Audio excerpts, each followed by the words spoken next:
Hi, and welcome to your tech tip of the week. Today we're going to talk about whether or not you're using Google Slides to its full advantage, something that most of us use every single day.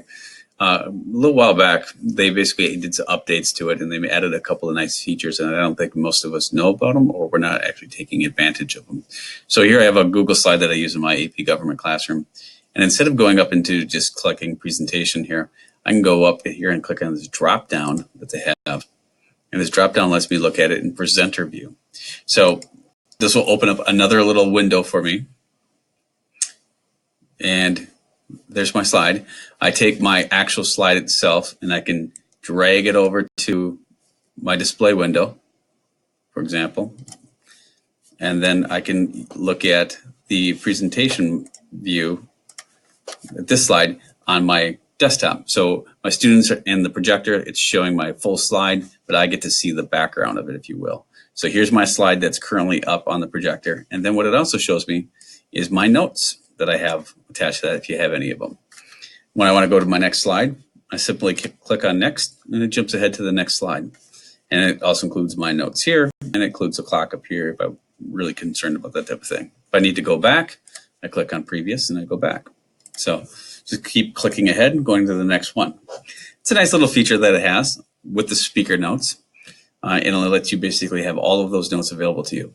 But what it also has is this nice little thing up here called Audience Tools.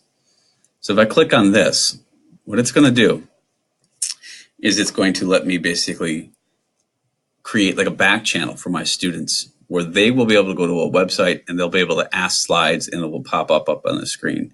So I'm going to basically say, start new. This is only because I've done it before. And it gives a link and I have it on. And if you look at my slide, you can see that same link is right up here. So now if my students are basically sitting in class, and if they basically go on their device, whether it's a phone or their laptop, it doesn't matter. And they can just go to this website, which is a little longer than what I would like, but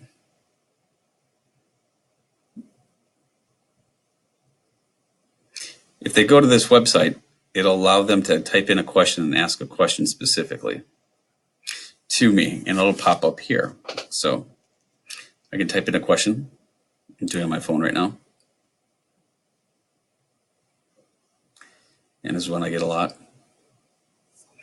If they submit the question to me, it'll pop up there. And then I can basically answer the questions directly to them if I want. Or if I want, I can click on the present button and it will show it to the entire class. If I click present, it basically shows up in the slide. I can hide it. And the nice thing about this too is it also keeps track of these for me. So it keeps track of this for me. So the next time I log into this, or if I'm a year later, I log into this exact same presentation, I can see the questions that the kids asked in previous years.